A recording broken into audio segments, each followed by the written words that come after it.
Four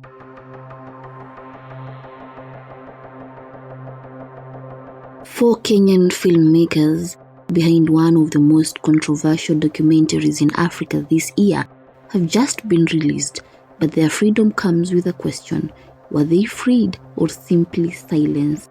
Let's break it down. On the night of May 2nd, Nicholas Gichuki, Brian Adagala, Mark Denver Karobio, and Chris Omai were arrested from their studio in Karen. No official explanation, no warrant shown. They were split into two groups. Gichuki and Adagala held at Pangani, Karobio and Wamai at Muthaiga. They were booked under the vague charge of false publication, a charge that in Kenya often means you published something that made someone powerful and comfortable. Why them?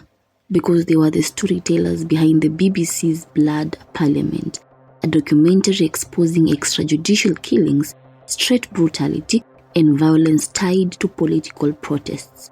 The documentary triggered outrage. It showed young protesters shot, families grieving, and implicated the very forces tasked with keeping order. Soon after, MPs in Parliament didn't just deny the claims, they accused the BBC of foreign blackmail. Some even called it an attack on Kenya's sovereignty. It happens world over. People are killed, our people are killed, we sympathize, we moved on. With a new finance bill looming and economic tensions high, the timing could not be more political. Arresting these filmmakers just weeks before the finance bill hits Parliament sends a chilling message: control the narrative, silence dissent. The government revised its 4.3 trillion Kenya shilling budget downward, yet passed the finance bill. The public is anxious, Gen Z is vocal, and now even storytellers are being muzzled. Here is the key part.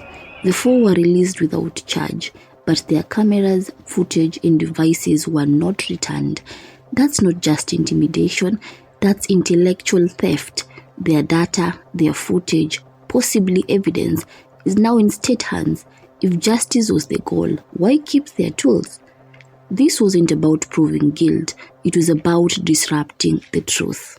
This arrest is part of a bigger pattern: shrink the space for independent voices, whether it's activists, artists, or journalists.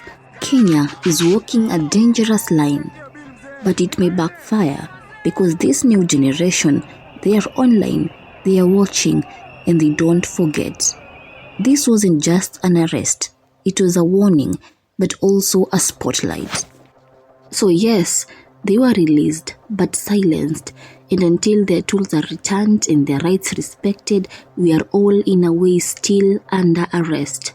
Comment below, was this justice or suppression? Don't forget to subscribe. The truth needs more storytellers.